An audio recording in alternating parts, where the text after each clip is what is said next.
in the upstairs kitchen because I have my office in the basement. Perfect. All right, gang. Kevin here, Life22, and today we are interviewing with Tim Sherlock. He's running for school board in 2025. And when's your race is coming up here, right? May 26th? May 20th. Yep, and it's all day long at the Music Street at the Mill. You got real soft there on me, Tim. So yes, May 20th. I believe that's the date. At the Olean Middle School in the Music Suite is when. Okay. What's So this is all right. I remember running for school board, right? So it's a low turnout race, so it's trying to drive numbers up. Yeah, absolutely. I mean, historically, school board does not poll the same amount of voters coming out as you would see for president or Congress. And that's sad. It's still a very important position. It's a very important vote, especially in local communities. So yeah, I would definitely like to see more people come out and have their voice heard in that election. So, right, like obviously the general election is going to be busy in November. You get a poor turnout for primaries typically, like when we're going into, like, we have a mayoral race this year, so the primaries would probably show a higher turnout than they would in a normal year, but like you're still, the primaries are significantly lower. They're harder races to win because they're a primary, and a school board race is very similar to that. You're going to get a lot of teachers voting. So if you don't have the will of, like what I learned running for school boards, if you don't have the will of the teachers, if you don't have the union behind you, or you don't have a massive movement working in your favor, like it's a coin toss. Absolutely. And I mean, we have the other dynamic that this year's a budget vote. We also have the teachers contract negotiation is this year. So those are other dynamics that make it a little bit more of a boiling pot, if you will, and have a little more attention brought to it. Right. Okay. And that, and that, I want to say that's what happened when I ran. What was it? Geez, I'm going on 4 years. So that was, what are they, 3-year contracts? So they're 5-year seats. I meant the union contract. Oh, union contracts. Yeah, I think so. Yes. Right. So that would make sense that they're coming up. Yeah, they're 5-year seats. What are there? There's 9 seats? 9 seats total. This year, we actually have 3 seats open. So you have Kelly, who has decided not to run again. Her term is done. So that's a 5-year seat. Then you have 2 vacancies that were made by the resignation of Mr. Farnham and Mr. V. Respectively, I think one is a 3-year term and the other one is a 2-year term. And whoever gets those positions would then have to run again. Gotcha. And then, so they take that on and they do that by low vote getter, I believe, right? So if there's like an opening that's a shorter term, like a vacancy, to fill out their term, they would just give you like, hey, you took 3rd place, you're getting the guy who has a 1-year spot versus the 5. So, absolutely. Highest vote will get the 5. Second highest vote will get the 3. The third highest vote will get the 2. Okay. And so, well, so it's a spicy year, right? Now at first we had we've got de Blasio. Is it Ryan? James Ryan? Ryan de Blasio, yes. Okay. And then he was coming on. I saw him kind of blowing up the scene. He's been very vocal on Facebook. Absolutely.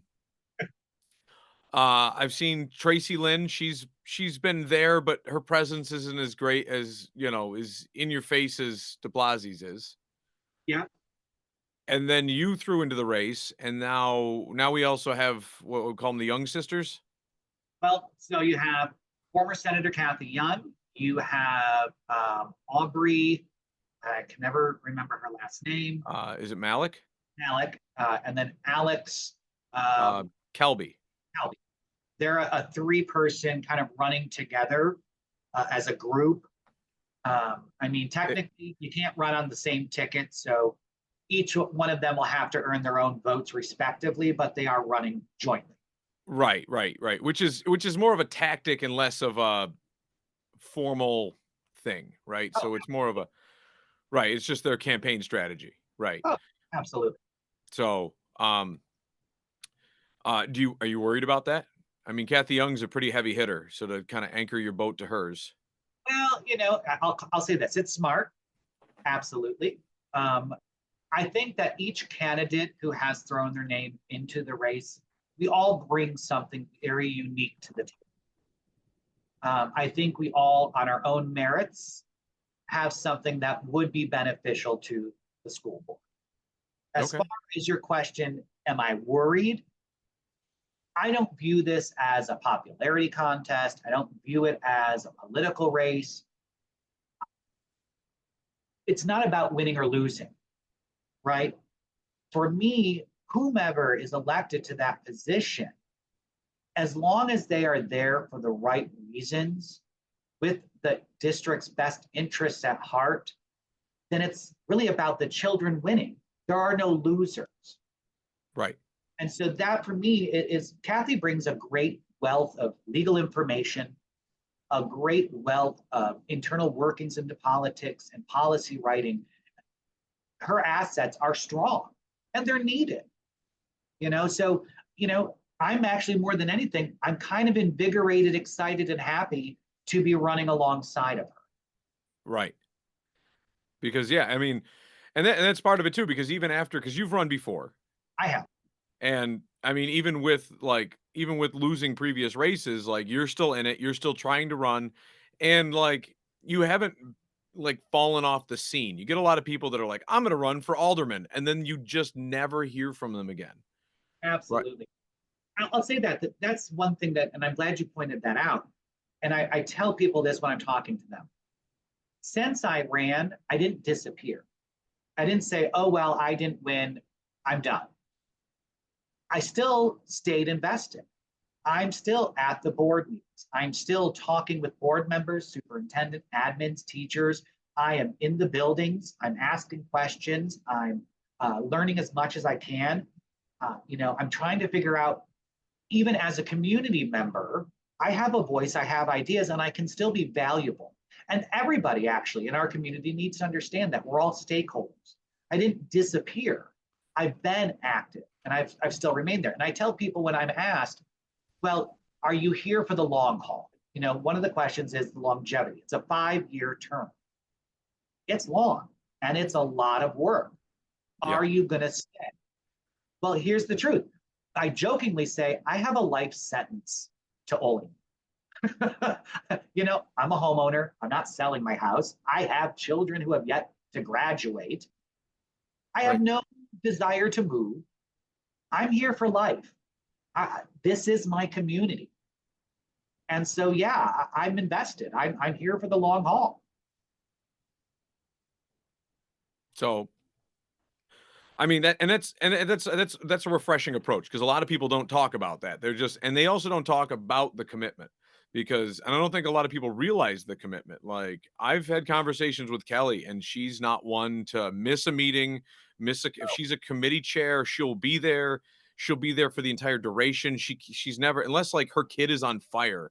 She is not like we got to go. As Oh, I've served with some political people that are like this meeting is supposed to be 30 minutes. It's like meetings aren't supposed to be 30 minutes. Meetings are as long as meetings need to be.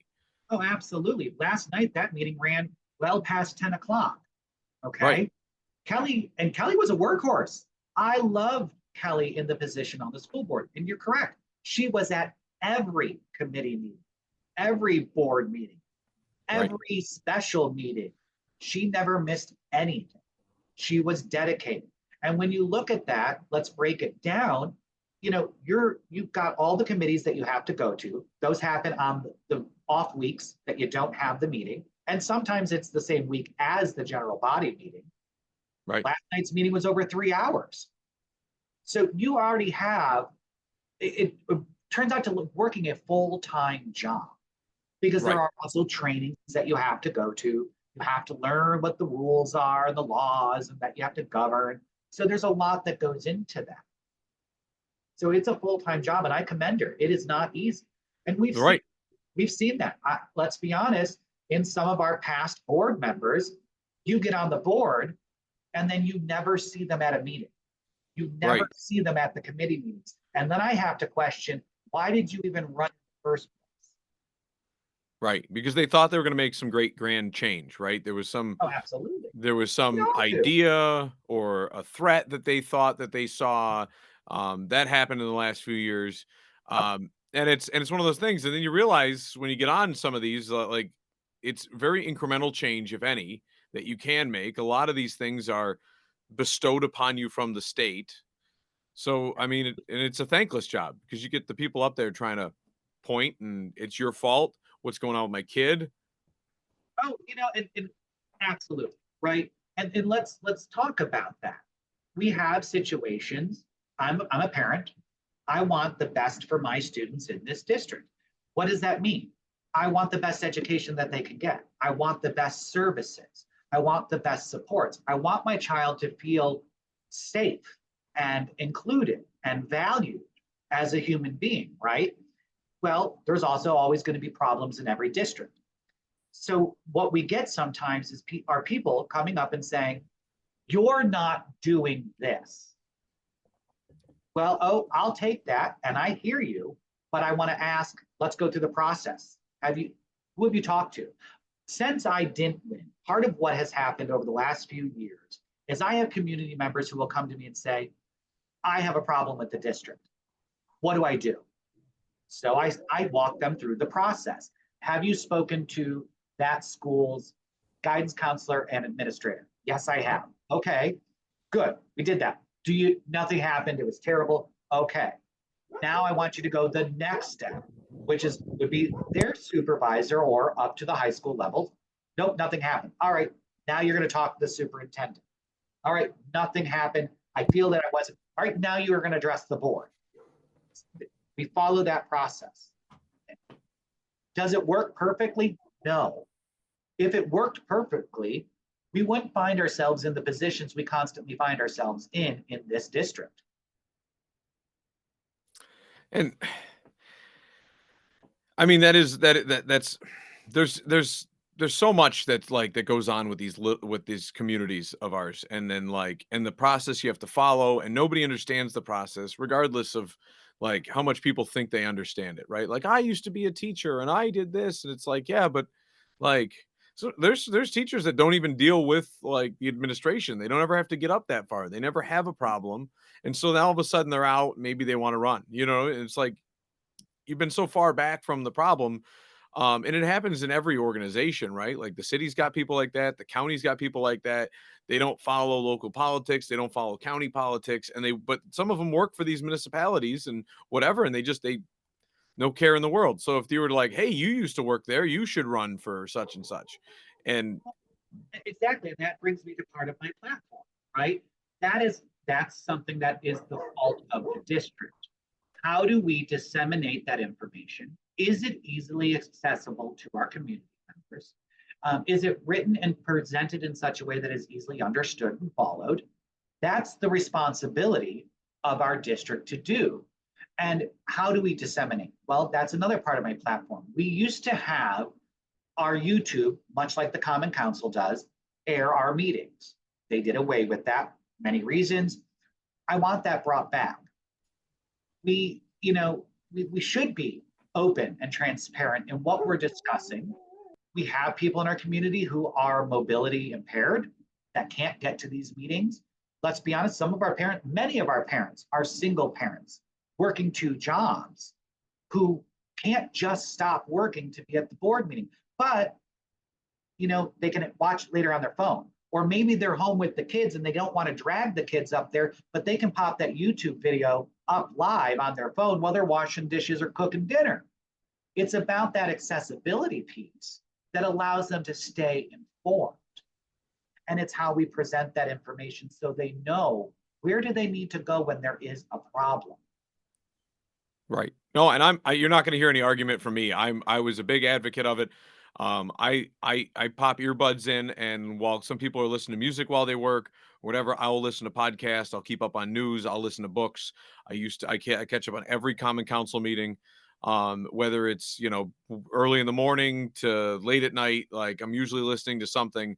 And I've become a real audible learner. Like when I'm working on something, I need to see it. But when I'm listening to a book on theories and whatnot, I can listen to it because an idea is not something usually you can see. So it's one of those. But the I usually man, I miss listening to the school board meetings because you could hear some of it had drama, right? There's always Yeah, drama. You get the public comment that's been like the Common Council's got a ton of it lately. And I'm sure there's some that happens down at the school board, but I haven't seen any of it in what, 3 years, 2 years? absolutely. We all have that. And you know, you call it drama. And for me, I love that our community exercises their free speech. I love that our community is passionate and will raise alarm around concerns. Um, Sometimes, though, what I think we miss in that is there must be given the opportunity to take a step back from the noise and then find out what the real issue is. And Right. we need to be more focused on that, absolutely. But I love the involvement of our community. You know, I spent a lot of time in general, you and I know this, I see you out all the time. I'm a big people person. I love talking to people. But since it, I've never been accused of, oh wait, yeah. but you know, for recently saying I'm going to run, I've made a more concerted effort. I'm out there talking to people and I love it. You know, I love the different perspectives. I love the different ideas that are brought in that, you know, I didn't see things quite that way before. It also allows me to see how the policies, when they're in practice at the school board, when we are utilizing policy, procedure, the matrix, and I'm watching how these consequences are or how these different interventions are working. And I'm hearing from these parents the impact it's having on them. That gives me that firsthand knowledge of what we're doing well and what we're not doing so well. Right. So I guess I want to get back to the point where we did talk about, like I did mention the word drama, right? So we so when I was running, there was there, and even afterwards, there was a whole like mosh pit out there, like both sides, and it almost seemed as polarized as like the national stage, right? You had a bunch of Yeah, people up there, you know, we don't want, you know, we there were you had more of the right wing side up there. You had like, what was it? Sean Overfeld was coming up to the school boards. Joel Witcher was still an assistant principal at the time, or a principal at the middle school. yeah, And and then you had like the what was it, what, like WTH hair essentially down there. yeah. Um Leo and it was one of those things. It's like, and you see all these people and everybody's polarized, and it was two different sides and it was split.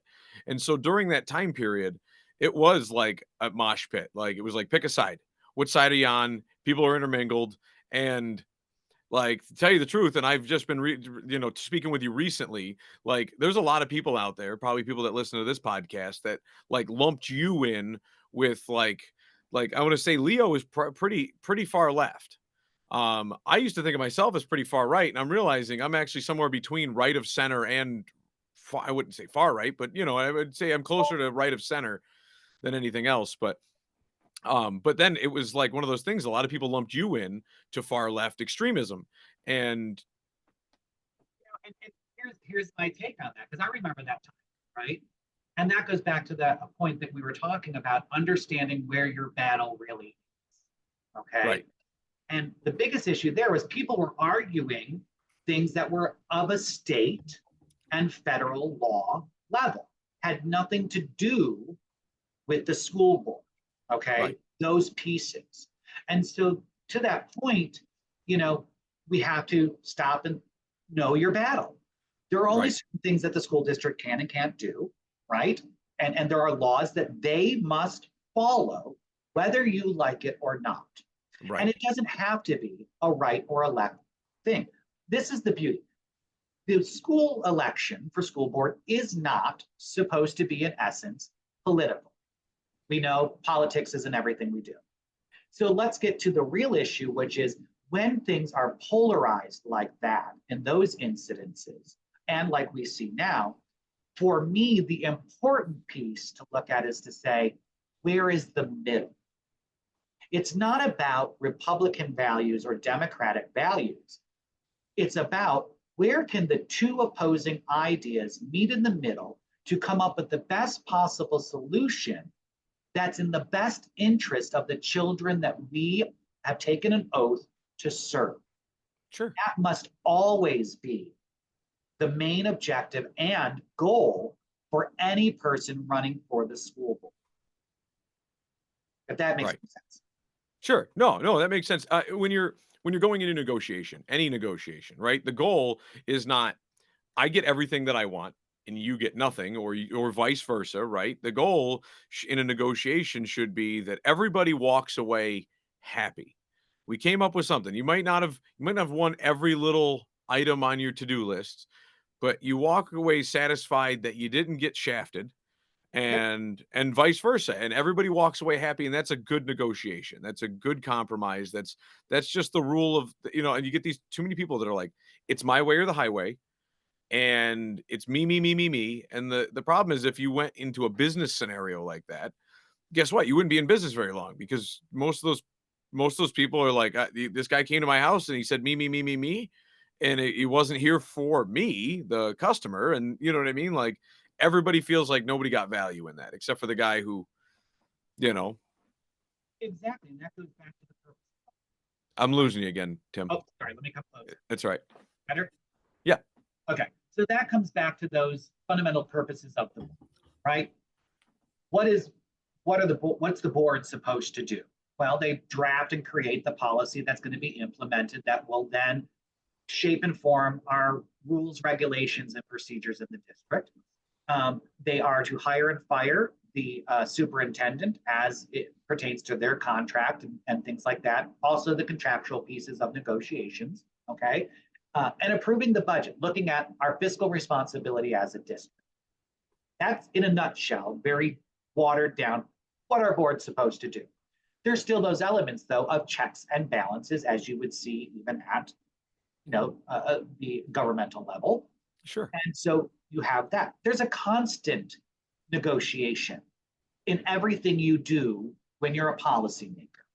Okay. Right. So that's, in essence, the board, a policymaker. Nobody's ever going to be fully happy. Nobody's ever going to walk away with a warm feeling saying, well, that went really well. No, it's about looking at, did the work we do and the conversations that we've had, did that come to a place that we all feel really serves the greater good of the student? And that's the important piece, right? We have a board right now, I'm going to be honest, that's fractured. We have issues in our district. We have issues that I think we can do better with fiscal responsibility, right? I think we can do better with looking at that policy implementation and how it keeps our students safe, how it keeps our families safe, how those state laws integrate into our district and what those implications of those state laws have, and how then we shape ourselves around it. We have a group, a population that we're responsible for, and that's our students. On top of that, yes, it's our teachers, it's our support staff, it's our one-on-one aides, our cleaners, all of it, absolutely. But at the bottom line, I like to say, the joke, you hear people say, we serve at the pleasure of the president. I serve at the pleasure of the students. That's not the reality of it, but that's how I feel. Right. And so we have some issues. And for me to run for the school board, I have no hidden agenda. There's nothing that I want to see happen secretly behind the walls. It's not. It's very simple. No litter boxes in the men's room, or I can promise you that will never happen. right. There's a lot of rumors that it is happening, and I always have to dispel them. Like, there's so many people that just see clickbait on the internet. Listen, I like a good joke every now and then too, as well. But no, that'll never happen. But there are things we have to do better. Right. There are things that's why I decide to step up. I believe in Olean. I believe in Olean community, right? It's not just about Olean Huskies. Now, I tell people who aren't from Olean, you will never understand Olean culture until you come to Olean. Olean pride, it's kind of like Bill's Mafia, all right? Right. It is a being unto itself. Right. It's a big To ball be, of kind of lunacy sometimes. It's well, it is, and so is Bill's Mafia, right. but it's our love of our community, right? So why is it so important for the school board? Why is it so important the work we do in the district? Well, let's look at the makeup of our community. We're not made up of people moving from the outside in. We're generational. Right. Our students stay here, or they leave, in my case, and come back because it's home. Right. Oleanders are here generationally. So when we're investing in our students, in their education, in their upbringing, making them great human beings that we want them to be, we're investing in our future doctors. We're investing in our future street workers. We're investing in our future aldermen, our future mayor, our future teachers. What we grow here stays honestly here. And so the work we do is so vastly important at the school district because honestly, when you invest in our students, you invest in our community. That's why I decided to run. I'm a lifer. I love my community. There are things that I believe I can bring to the table that need to be changed. You know, I don't agree with everything. I hope that's not a shock to anybody. I mean, listen, I'm a pretty outspoken person. No, you wouldn't say. One set. I mean, there are some real issues and we've got some major work to do in this district. We really, really do. I'm not trying to tote my horn here, but like it's things like this. It's people like being transparent, stating their purpose, like, and then also like we're not on the same side of the spectrum, right? Like Yep. I'm more right leaning, you're more left leaning, but we're coming together and we're having a conversation and like kind of burying the hatchet, you know what I mean? And like saying, hey, listen, we're just people having a conversation, talking about what we can do to help the community, whatever, and you know, and getting the word out there that these conversations are happening. Absolutely. And that needs to happen, right? Right. And I tell people, hey, you see that I'm running, stop me on the street, talk to me. You got Right. questions? Message me, email me. I don't care. You know, I love to talk about Olean and I love to talk about the ideas because I do love it here. And not everybody's going to like what I have to say. I'm okay with that. You know, but I will tell people this. When I talk to you, you will always know where I stand. There's Right. nothing fake about it. I will be blunt, direct, and honest. I don't sugarcoat things. It may hurt some people's feelings, but at the end of the day, at least I have integrity and character. And I respect the people I'm talking to enough to be honest and direct. Right. These are their children. This is our community. These are our friends, our colleagues. You know, people are getting mad and they'll say things. Why is there such a cone of secrecy? Why do we not talk about things? I wish I had the answer.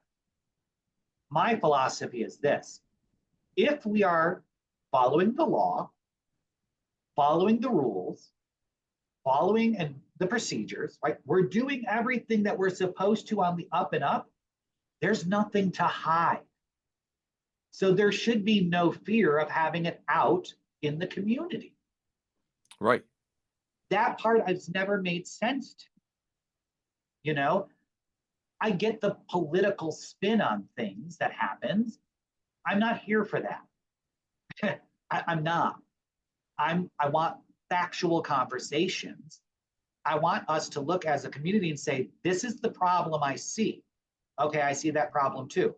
We need to fix it. I agree, we need to fix it. What can we do together to fix it?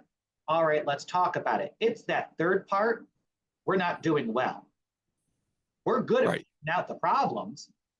We're good at saying fire, Right. but we're not good at working together to eliminate that fire. That's another thing that I would like to see changed. Yeah, people definitely don't want to talk about a lot of like or maybe they don't have the ideas, but they want to gripe about it. I mean, that's essentially what Facebook is. There's not a lot of people with bright ideas on Facebook. They're just pointing out problems. But I love the fact that they want to be involved, right? That's true. That's the beauty of it. That's the positive of it. And so it's giving them an outlet and giving them an avenue that perhaps they didn't feel comfortable with in person. And so that still means something to Sure. me, you know, and I take that very seriously to say, okay, I may not agree with their approach, but they have something of value to say. And you and The I talked about that before, right?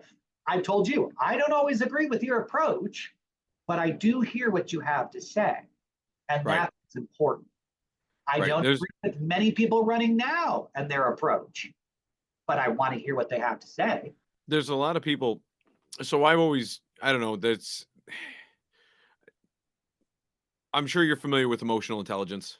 Absolutely. Like it was one of the base like evolutionary steps for mankind, right? Like y- Did you not read my profile in the paper? I do. Psychology is my jam, man. right, okay, right, perfect. So but you have this more primitive thing, and it's still the communication hub. So you have logical thinking in the two lobes, and they're coming through, and they're being funneled through this, I don't know, primitive structure, and it's screwing with it. And so a lot of times people let their emotions kind of like twist the logic and the in it. They go from this very emotional approach, and that approach in and of itself is what makes a lot of people seem like Neanderthals on Facebook, where like they just go like, I just talk from the heart. It's like, yeah, but you still have to think. Like talking from the heart, it gets you so far. You can be passionate and still be intelligent, Right. right? That visceral emotional response that you're talking about, that knee-jerk reaction that comes from that kind of evolutionary standpoint. That's also where our fight and flight come from. When we respond to those extreme emotions, well, of course, it doesn't come from a logical place. It actually stops that frontal lobe of your brain from functioning, Right. and you just go gut response. I'm human, I do it too, right? Sure. I don't think any human in this world cannot say they haven't been in the car and somebody comes through a roundabout that didn't understand how it worked, almost sideswiped them, and a few expletives came out of their mouth. And listen, there was nothing intelligent that happened in that moment. We're Oh, humans. sure. Right. And we're from New York. So you got to think that anybody who's got genes that are somewhat related to this area, you get that New York driver mentality kind of built in under the hood. Absolutely. But here's where I step in, because we see this now. A bunch of things circulating around in our community, around our mayoral running, around the aldermen's and council election, and in our school district. And we have a lot of people who are very emotional, and Sure. rightfully so. And for me, I'm looking at those emotional responses. They're extreme, Right. right? We know that because it's coming from a hurt place. It's coming from a place of fear. It's coming from a place of not having understanding. It's very important how we as a district, you know, approach that, respond to that. You cannot, and I will never diminish a person's feelings in those moments. They're humans, they're real. It's a matter of understanding the place in which it comes from. And that goes back to that point. We lack the fundamental ability to have clear, honest conversation. Sure. And that's not just at the district level. Let's be clear. Let's be honest. It happens in our community. You've seen it at the Common Council level. We see it. You see it everywhere.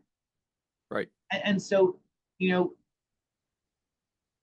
I hope to be the person on the board if I'm elected that says, "Whoa, can we take a step back a minute and like, can we recalibrate? Can we come back and find the middle? Let's have this conversation. Let's take a step back." Right. Even if I'm not, I'm still that person, right? That's still my approach. I don't want to jump and say something out of hurt or anger because it's not productive. I want to value each voice at the table, and I want us to find a common ground. Uh, you know, trying to figure out how to word this, but I'll just say it honestly. We lack communication skills. And since COVID, we've seen them dwindle Sure. drastically. Sure. And it's not going to be any better for the next upcoming generation who had to live with that. Exactly. And so we have to take that in consideration and looking at What are we going to do as our district? I hear people saying, I want to go back. We need to bring back the old Olean. I want to go back to, we need to rebuild how we used to be. Okay, I get that, but I also don't agree with that.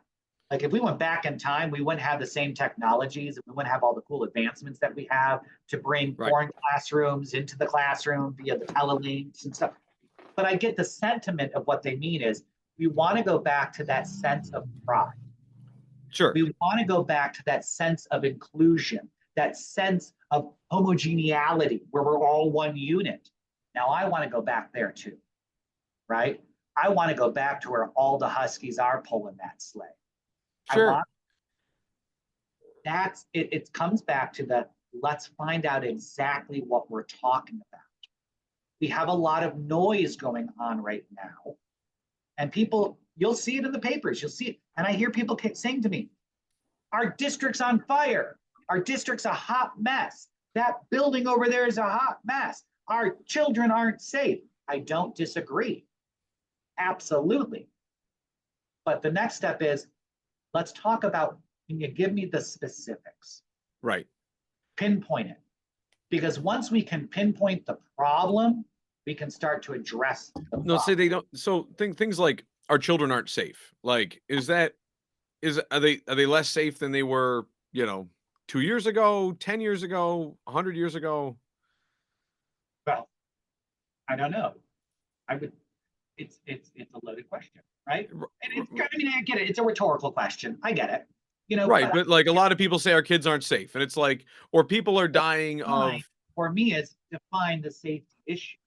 Right. What are you defining as safe? Sure. Right. I'm not going to disagree. Do we have safety concerns in our district? Absolutely. Like, right, but we don't have the safety concerns we did in 1974. No, listen, we're not playing nuclear bomb drills anymore.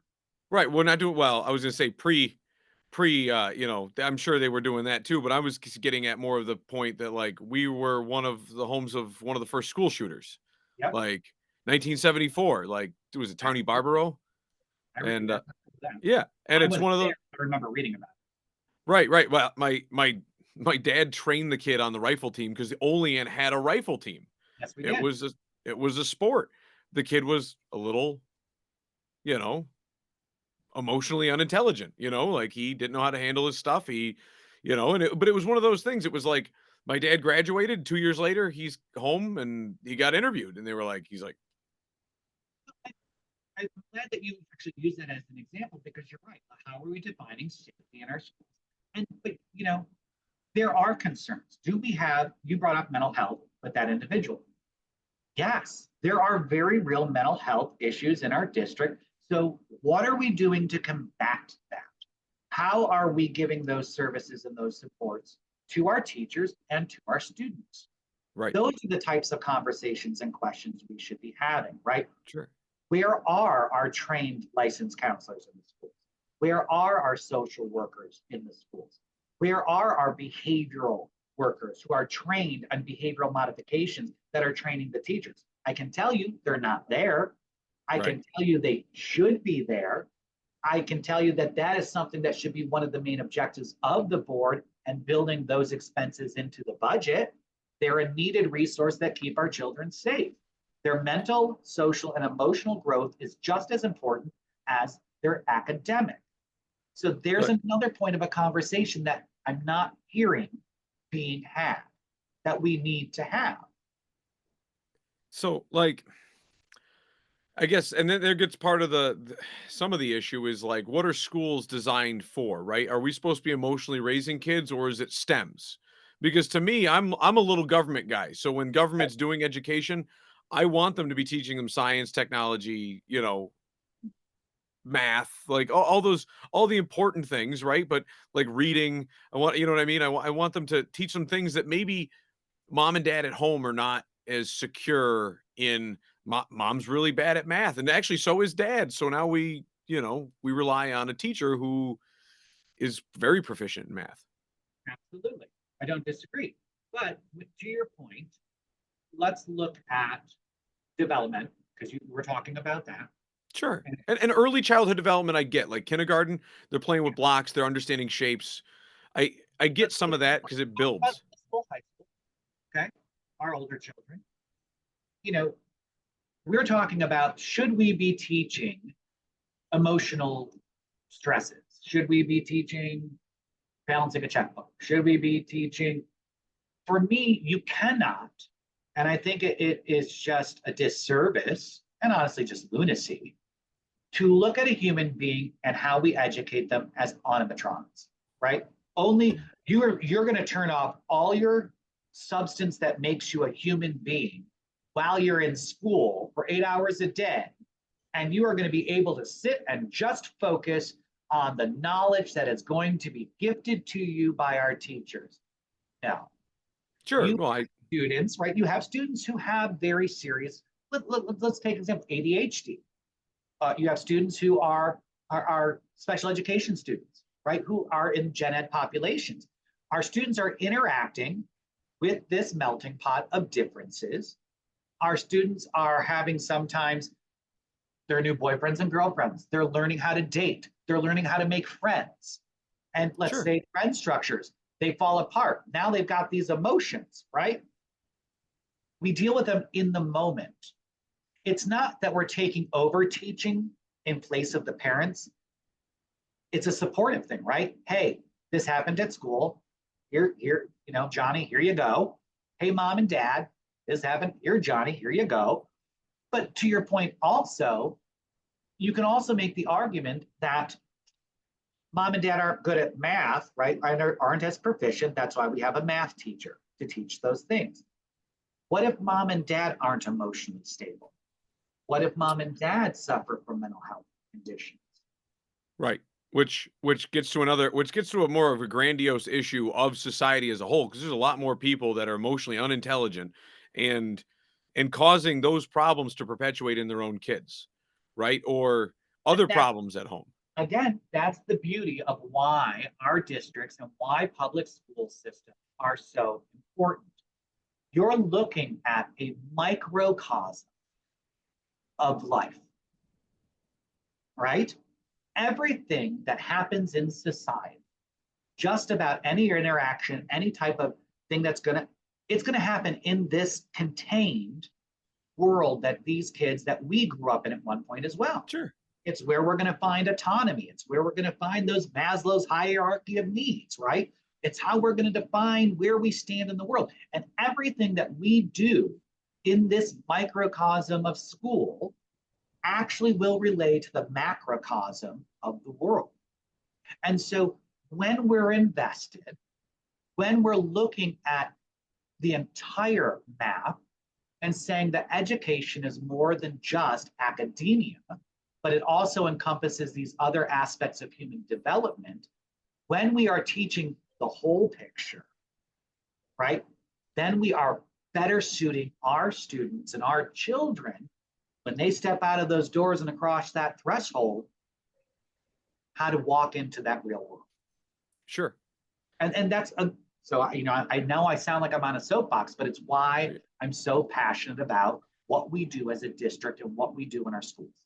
I mean, and technology also is feeding into that, right? People are Oh, looking at screens absolutely. all day. They're not outside touching grass. They don't get to interact with other people in person. And it becomes this big thing where like people are also incentive driven. If there's nothing but like that's why people hate public speaking, right? It's the number one fear. And that fear of like sometimes you almost regress, right? Where like kind of like as people become elderly, they become agoraphobic. Yeah. Yes, agoraphobic. I always screw that up with arachnophobia. Yeah. Yeah. So One is spiders, one is wide open spaces. So right, right. So eventually, like when my dad was like getting older, he didn't want to leave the house because Walmart was terrible. It's Walmart's a madhouse, and that little thing of Walmart. Eventually, he could only go to Park and Shop or Country Fair, and Country Fair became too stressful, and so eventually you regress and because social interactions for a lot of people can become negatively associated, and so you start working backwards, and so the more time you can devote to a screen and get your dopamine hits from that, the less social you may become. I mean, I guess I agree with you on that. I mean, for me, looking at how technology is implemented and plays and works within our school districts and how we educate our children. You know, that's kind of outside the purview of the school board. You I'm know, not, yeah, I'm also not trying to say, I'm not poo-pooing no, technology. no, not at I'm all. just saying that it's something we should be cognizant of. And that's that's the beauty of having these open conversations. That's the beauty of, you know, having roundtables, having a diverse, uh, board of education or common council. It's why I like that in essence, it's not political, the school board, right? It's not, well, you have to have this many Republicans and this many Democrats and this many, and it's supposed to be a coming together of the minds, Right. right? And I love that. But there's a lot of people out there. They don't want to have those conversations because their mind doesn't go to a peaceful conversation like you and I are having. Their minds go to like Valhalla Rising. You know what I Yeah. mean? Where you just get dropped on another island where people want to smash your skull in. And I think Well, that's how a lot of people interpret conversations. absolutely, because we have this weird notion it's about right or wrong, Right. right? It's a power differential.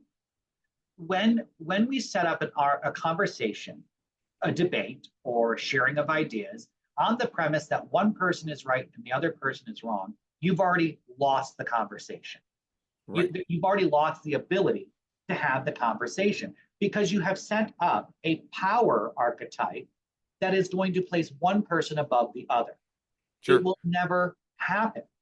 So that's that point again to say there is no right or wrong. Okay? It's a sharing of ideas. Once we get to a point where we can look at policies, procedures, behaviors, we can define right or wrong.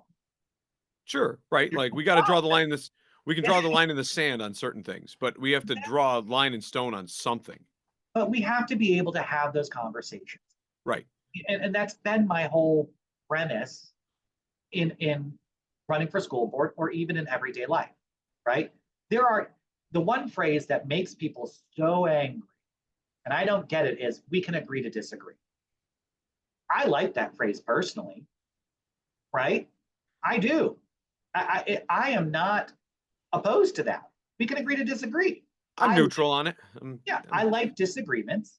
I like agreements, but I also like the sharing of ideas. And at some point, my core values aren't going to match your core values, and that's okay. We don't have to agree on those core values as long as we can still come to the middle, have those conversations, find the common ground to find solutions. We need in this district to find solutions. We need to temper down the hostility. We need to temper down the emotion. Excuse me. And we need to find solutions. Right. And practicable solutions. We have to make sure that what we are doing has the best interest of every student and the district as a whole, longevity-wise, in the long term. You can't make a quick emotional response to every situation because you're going to end up with really bad decisions each and every time. Right. Right. And nothing's going to be fixed. You're just putting a Band-Aid over everything that pops up in front of you instead of stepping back, having the conversations and figuring out where the bleeder is and then fixing the bleeder. Right. And so our district right now needs that. It needs a cohesive board that can discharge their duties effectively. We don't have that. And I said it at the meeting last night, if the board cannot have the conversations that they are required to have and cannot come to an agreement to formulate the policies that govern and dictate our district, you have no rules. If you have no rules, you have complete anarchy. Right? We're seeing the start of that. The other piece is those rules must be something that are applicable, that start at elementary, can be adapted to make sense for children of that age group, right? And that will grow with them. And there's a continuity that happens in middle school and high school, right? It's followed them all the way up. So they've lived with it, it's shaped them. And now that we get to the point at high school where they've been doing it long enough, they understand, right? Sure. And it allows for uniformity. It allows for there to be very little gray area. And it allows for all of our parents then to be informed and know what's going on. But when we only half-ass the job, well, you're going to get a half-assed outcome, and it's going to lead to major problems. And I think that's part of what we're seeing right now in the district. We have an amazing district, but we have very serious issues. There's no denying it. But the issues that we have are not unique to just Olean. They're the same issues we're seeing in other districts, either on a larger scale, smaller scale, but they're there. And you're seeing it nationwide. We have issues with drugs. And anybody who says our schools don't have drugs in them would just be silly, right? Let's be honest. It's like being back when you and I were in school and saying, none of our students smoked cigarettes. Of course they did. Yes, they did. Exactly. Sullivan and Fourth, they were always at the corner with trench coats. So we have a drug issue in our school. We got drugs in. Okay, right. We gotta have conversations about do we have the hard drugs that people like the homeless are shooting under the bridges? Like, do we? I don't believe so. I have not. Kids aren't sneaking into the bathroom to like shoot up between their toes and any of the crazy. Absolutely. We've had incidences with drugs and marijuana and things like that, but all the same, it's still an issue. Right. My middle schooler, she had to bring a clear plastic bottle to school as a water bottle because they won't let you use stainless because kids are sneaking alcohol. And I'm thinking to myself, like, I remember being in high school, vodka is clear. Like, where are you guys coming from? Well, but there you go. Let's have those conversations around that policy and what was the rationale, and is it something that we can improve on, or does it need to be tweaked? Sure, because like me and go ahead. I was gonna say, me and my wife have been discussing like, she's been a Teflon. She grew up on West Green Street, so she's a Teflon coated pan fanatic, and I've got her switched over to stainless steel or cast iron. Like we're slowly making these changes. Like we've been doing a lot of research into microplastics. So we were talking about switching over to glass and stainless. And well, they've already outlawed glass bottles at the school. You know what I mean? You can't bring glass bottles in. And now that we've switched her to stainless, so then all of a sudden you can't bring stainless. So now our daughter's back on plastic. So there is an issue there that I would see. It's not a huge issue. It's not safety of the students, like short term. But that goes to that heart of, hey, come up, ask the question.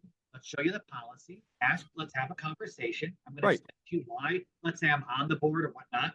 Hopefully somebody's explaining to you what the rationale was for creating that policy. Maybe you're going to bring something to the table that might improve that policy or need to change it.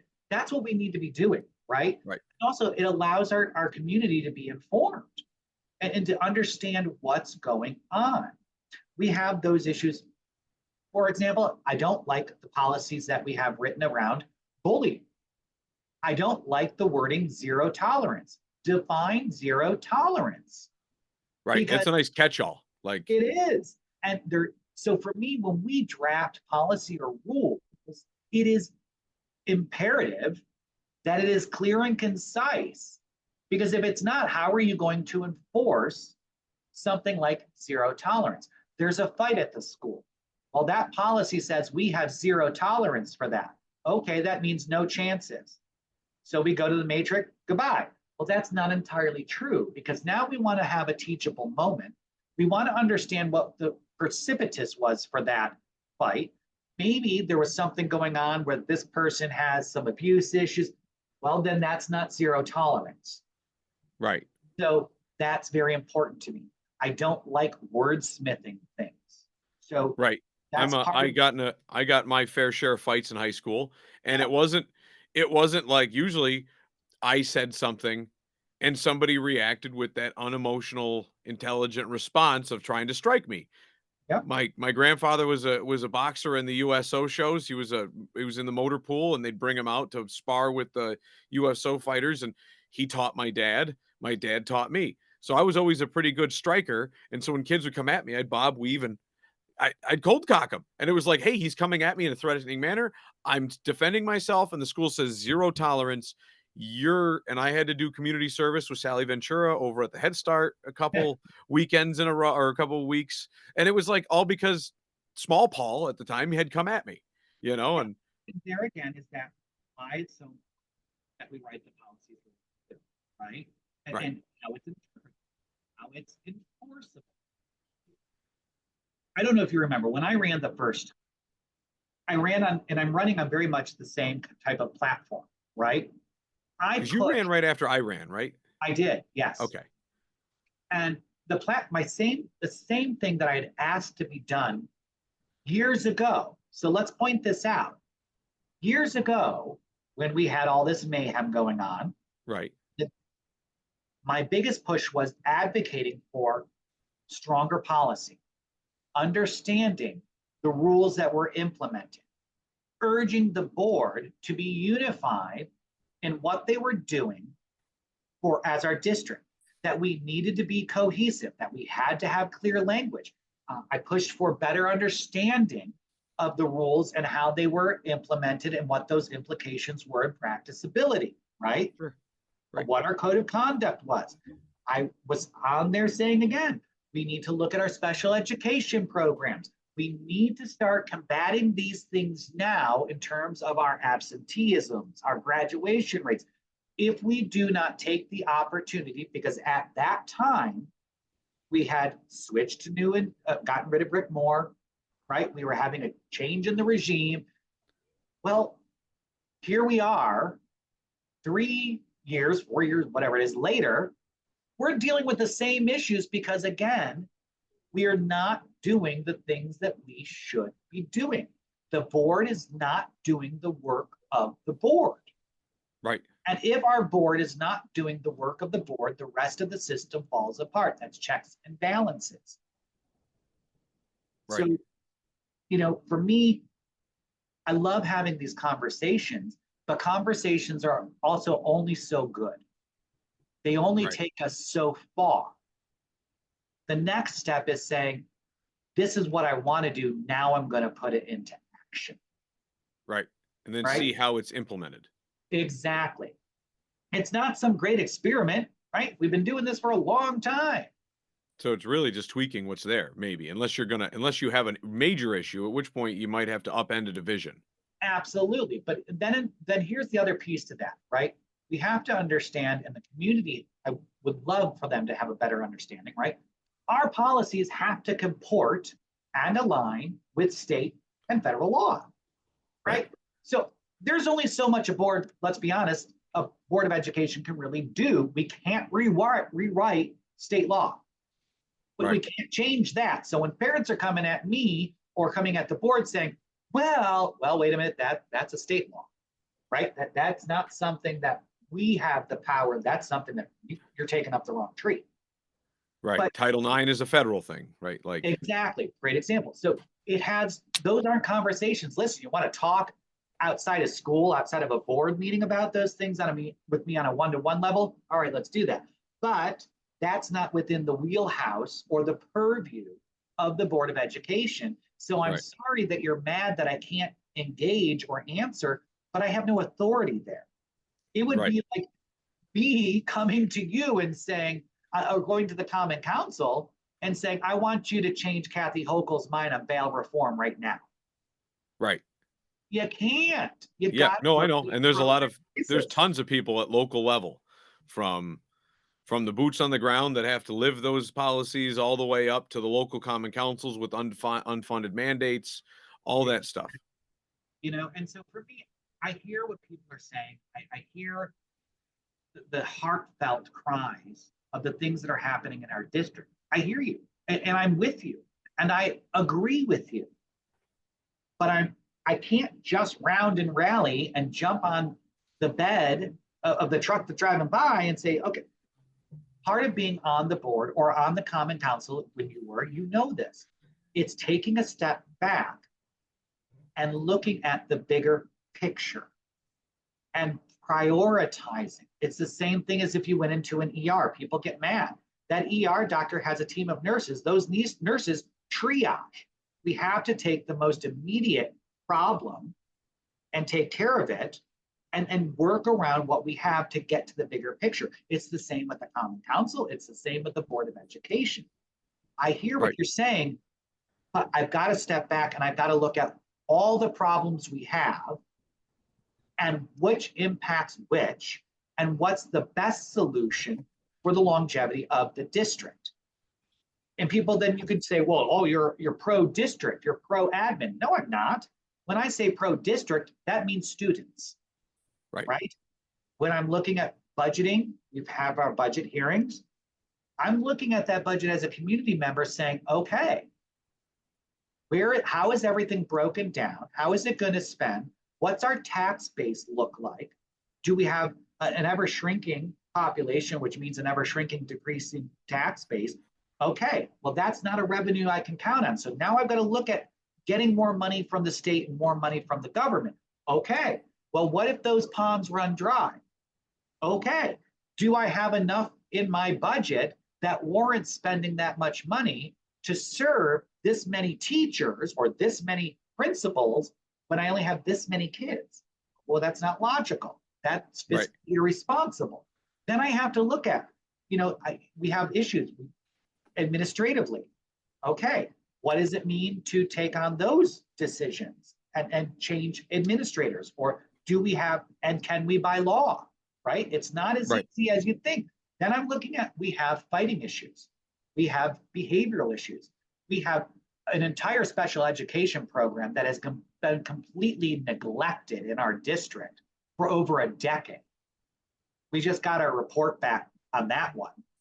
The report was not good. We are not doing well in servicing our children with special needs. That's deplorable. There's another issue we need to look at, right? I love that we're passionate about our schools, but we have to really have a conversation and look at what can be done logically, rationally, and effectively that will maintain our district's ability to give education to our students.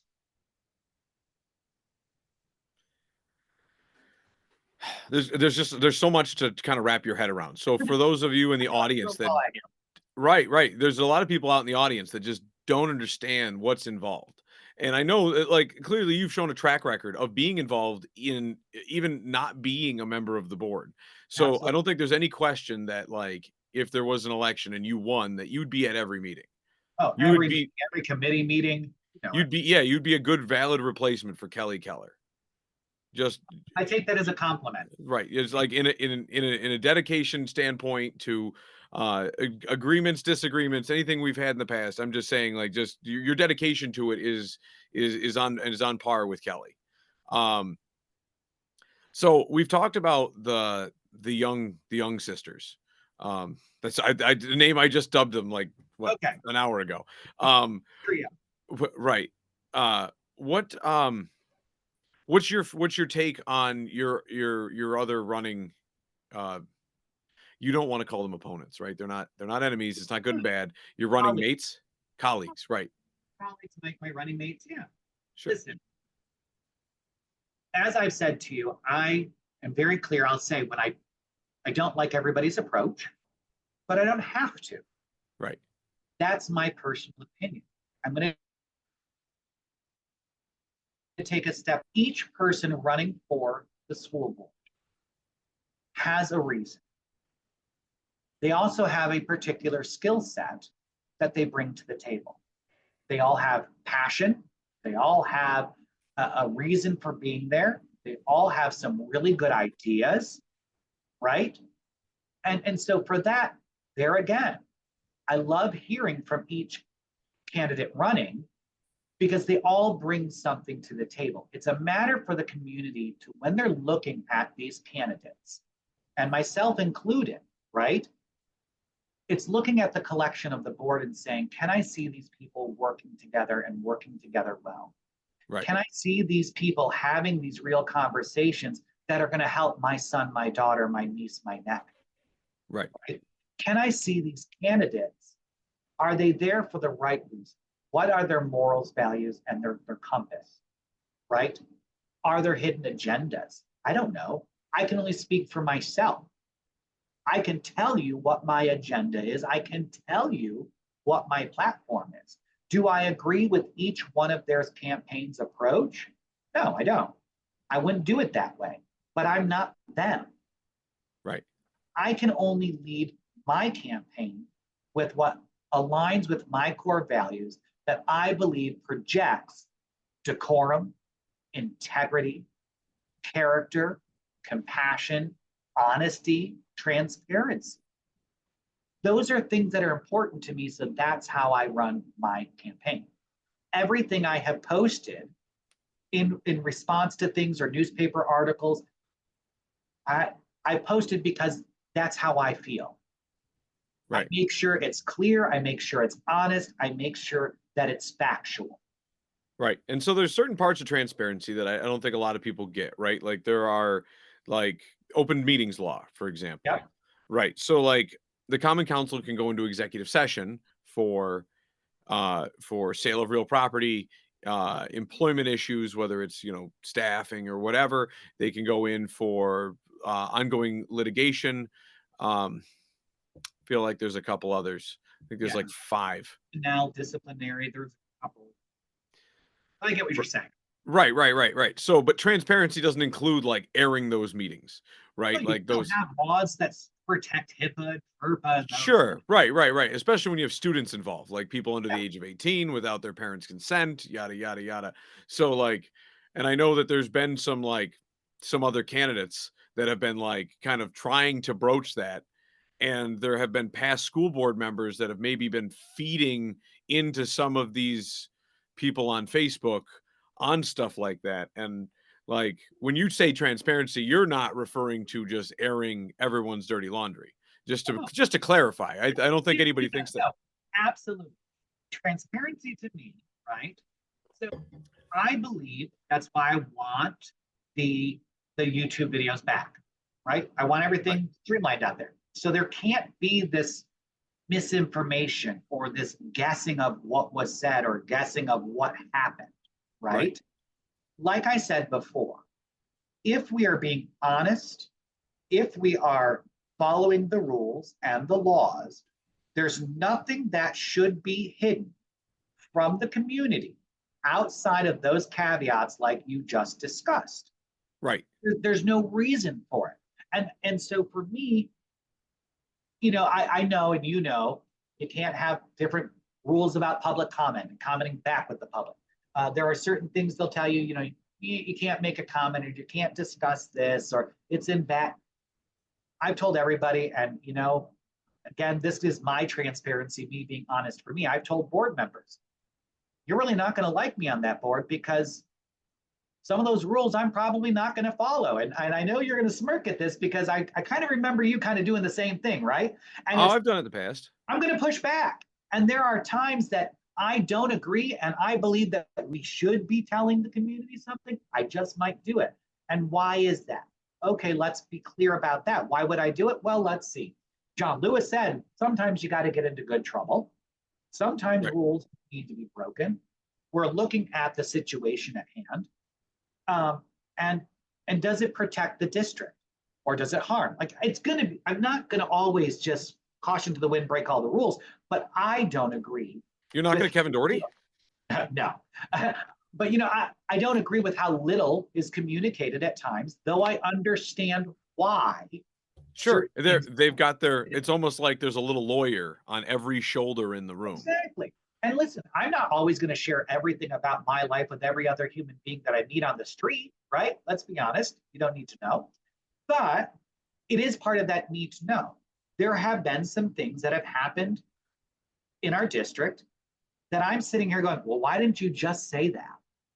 Right. Like that, you made it You far made worse. you made it so ambiguous that people are kind of Exactly. guessing what the answer is. And that's what I mean by transparency, right? Like just be straightforward, just be honest. Right. Don't be ambiguous. I don't like wordsmithing. I don't like canned speeches. I don't like crafting. I mean, I'm a writer, so yes, I do like those things, but it's, time and place and purpose, right? Right. And so I do hear our other candidates talking about the transparency. And I think we all agree on what we mean by that. And it's how we disseminate information to our community and to our public. How Right. are we reaching? So like I had a busy day today between like life and everything else. But I happened to catch Facebook earlier and I saw this whole stream about like Officer Kurt. And I wasn't at the meeting last night. I wasn't there for 3 hours. So, um, but I see all these posts and then I saw you put up a correction. So I guess I have no idea what the entire situation was about. Um, I know Kurt. He used to be a tenant of a client of mine, and I just happen to know him from helping the kids cross to school. So I had to fix a sink for him, and he was super nice, and you know, so That piece, right? Goes back to that why I say it's so important that we take a step back, like we were just talking, from that reactionary emotion, visceral response. right. Putting a picture of him hugging a child. Well, Right. because let's listen. I don't know RS, what happened, so I didn't. I don't have all the details fully because Right. I know there was a new correction published in the paper, but I've been talking with you. But let's go to the point here. Our SROs, our SPOs, there are two different ones. They serve an integral piece to our district in what they offer for protection, absolutely, but also in building community, building unity, building that sense of safety and acceptance. He is, and he was very loved and very good with the children in that school. I don't know all of what happened. I don't know, you know, those are personnel pieces. I'm not going to have the ability to know that. Sure. I made the correction that he wasn't fired. He was removed from his post at Eastview because that's easy to talk about. That's factual. You can look at the contracts. You can pull them up online and how that works, right? So the word fired was the only thing I was making correction to. Oh, okay, gotcha. I didn't know if you were replying to another candidate. No. I like the use. I want to make sure we're being factual in what we're saying. He was not fired. He was removed from his position. He's still employed as an SPO. He can be placed in Portville, Allegheny, Limestone, Cuba, Rushford. He can work in the courts as a court officer. Yeah, he can. He wasn't fired. He's just not allowed to have that position in that school. Why? I don't know. But I know there's a lot of stuff going on at Eastview. There is, but this goes to the point that we haven't. The bigger problem we have is that there's no morale. Nobody has faith in anything right now in our district. Okay, I'm a little different. I have this weird notion of having hope that, have some faith, things will work out. I'm blind in that, fine, whatever. But that goes to the point of making sure we're not posting things, right? Because the way the proper policy and procedure will work is this. If somebody is removed from a position in my district, I'm a parent, I'm mad. I'm sad to see that he's not there anymore. Do I want to know why? Absolutely. I want to know why. Am I allowed to know why? I know enough to know that I'm not. Right. Now, if they want to share it with me, great. And I want to listen. I want to hear. I've heard bits and pieces, and I'm not going to comment on it because I don't know the whole story. That would be improper of me. But I'm disheartened to see that we've lost an SPO, an SRO, one of those integral pieces in our schools. That saddens. Absolutely. I don't like saying, well, it was this person. We don't know. And we have no right to know that, right? Sure. He was escorted out of the meeting. I was there. I witnessed it. I saw it. Absolutely. Have I demanded and said, I want to know why? There are open meeting rules we must follow. He's a community member. He wasn't disruptive. Okay. But I have faith in my school officer, in Officer McGraw, that what he did in removing him, he did by law and warranted. Right. And if he didn't, then that will be corrected. I have faith in that process. Right. That's the difference. I would like to see our community members start to have that faith in the process again, have faith in some of these people, and it's not there right now. There is no faith right now. I get that. But my personal approach is me as Tim, the candidate. being to my core values, I'm not going to jump throwing that stuff out there when I don't know. It's an egotistical thing for me too. Let's be honest. I hate being wrong and I hate eating humble pie. So I'm not going to put it out there unless I can back it, you know, Right. because all it does is it stokes the flames. It's Right. like chumming the water for sharks. So, you know, it's all over Facebook. I do know the correction I made was really just about wording. He was not fired. That Gotcha. power does not rest with the district. The superintendent or the board or principal cannot fire an SPO SRO. Can he be not allowed to be placed in a building? Yes, that is Right. what happened. Because as far as my understanding from my time on the council, that the SROs are placed per the police department because they're the ones that have the magisterial power through Bingo. the enforcement arm of the law, not the Department of Education. So they contract with the local municipality to supply them with SRRs and SBOs. Yeah, and that So, comes from them. And the contracts are a little different between SROs and SPOs, and kind of how their employability and how they're paid is different through those contracts. But at the end of the day, you're correct. That manageability piece is at the discretion of the Olean Police Department, not within the district. right. And so for me, it was just being very clear on what we were saying. And listen, if I said he was removed and people are on there saying he was removed from Eastview, you're right, he was, and I'm equally as pissed. It saddens me. And I want to know more as to the rationale. I have some ideas. I've been told some things. I have some understandings, and I'll have those conversations, but I don't have the whole story. I do know that there was a statement put out this evening as to why he was escorted out of the meeting, as to that piece, whether he was fired or removed. I just haven't had an opportunity to read it, but I know that it's put in the paper. So I'll read that. I'm sure other people have already read it. I haven't yet because I'm talking to you. Right. What was the so yeah, so there's a lot of people out there that are just love to stir the pot too. So like I know the 14760 group is turning into a very Olean politics with stuff.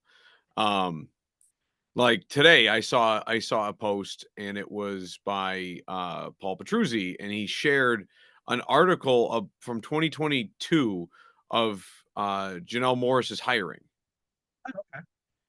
But then at the top, like that was the shared post, and above it, he said, "This revolving door of our superintendents has got to stop," or something along those lines. And my first instinct is this article is not about her being fired or leaving or resigning, but his comment made it sound like he knew more than he was letting on. And so here's my thing to that. I like stirring the pot. I like reading those comments because there are elements in there that might have some value, right? If it makes the person feel better to put that stuff out there, great. But more than anything, it sparks conversation, right? Right?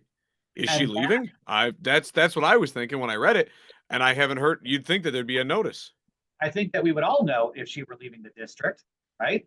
Uh, Probably we would know before Paul Petruzzi would. I mean, a I Miami would hope defense so. lawyer, you know. I would hope so. But to the point is, what I like is it spurs conversation. And it's something that we need to have more of in our community and more of in our district is these conversations Sure. and have honest, open dialogue, and look at the facts that are being presented, understanding. I've heard, the idea that people are uneducated. Not for a second do I think anybody is uneducated, right? I think I myself am undereducated when it comes to understanding how Common Council works, right? Sure. I've just never been taught it. Right.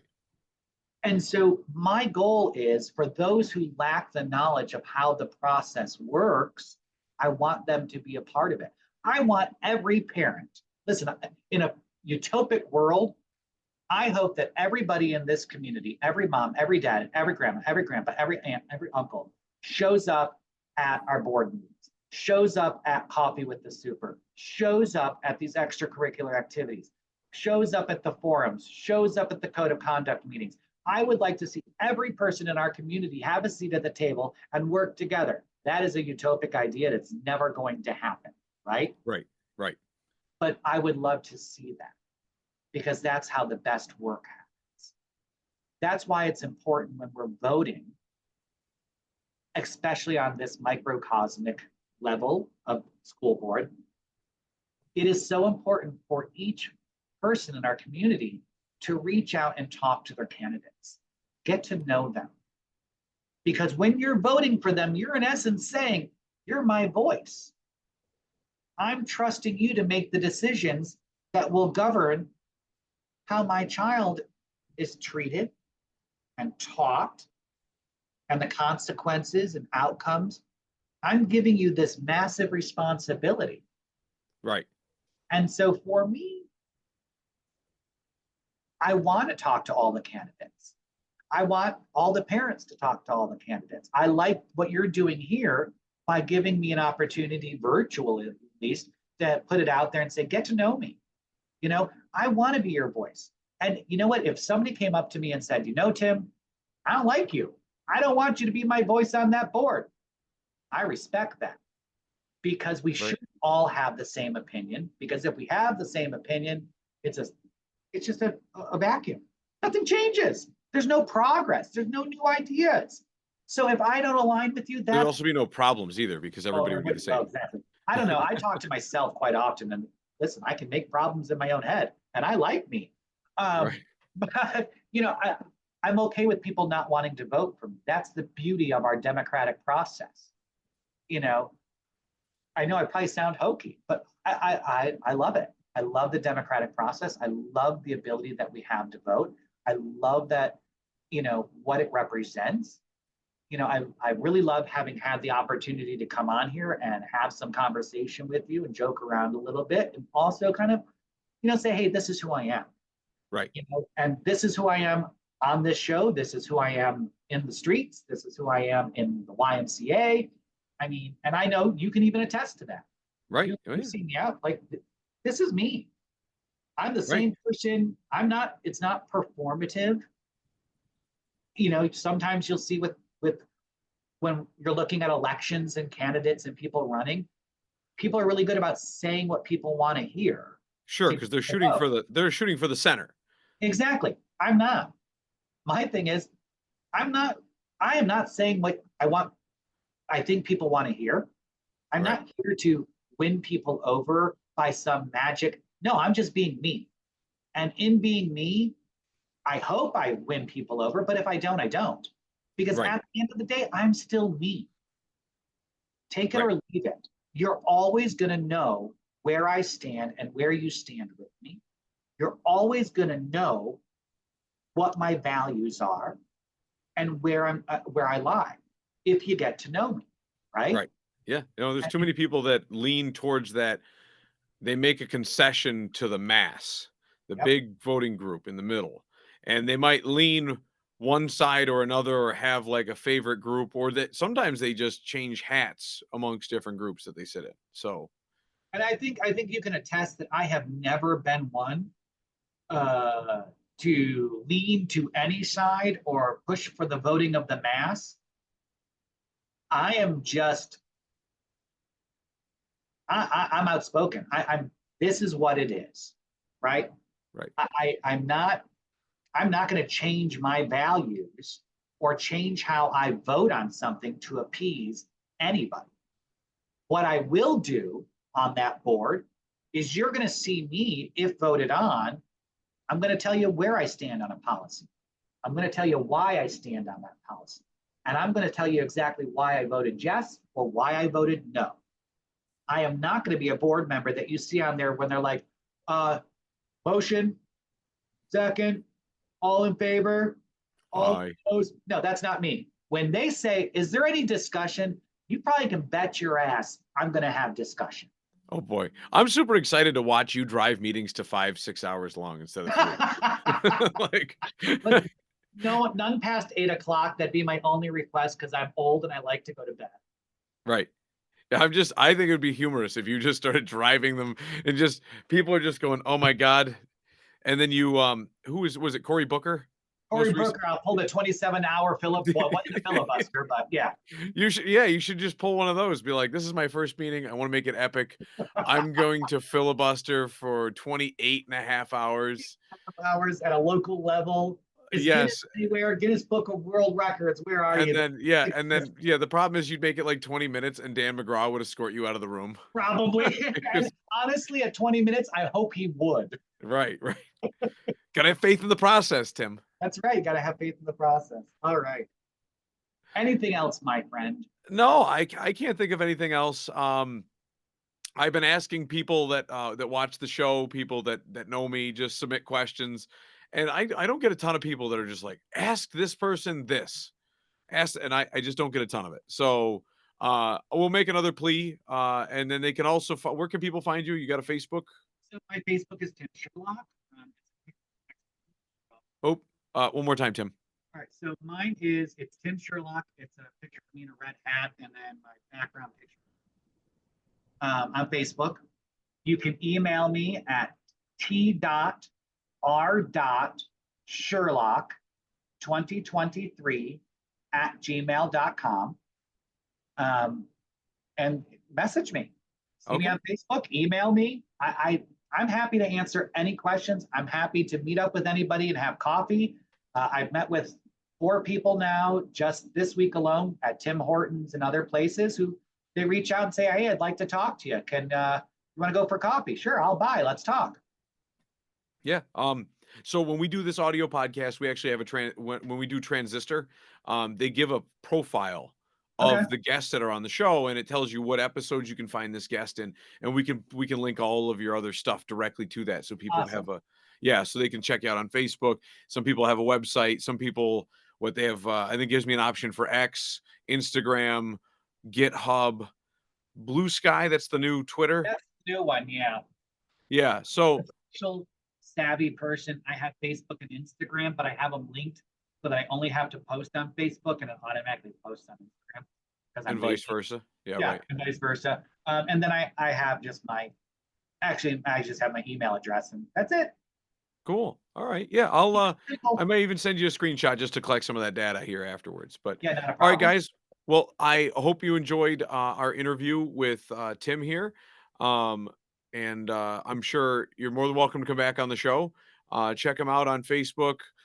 Check out this podcast, other things that you're doing. And then don't forget to get out and vote, folks. We have the election for school board is May 20th at the middle school music room. Music suite. Yep, right when you walk to the front doors, it's right there on the right.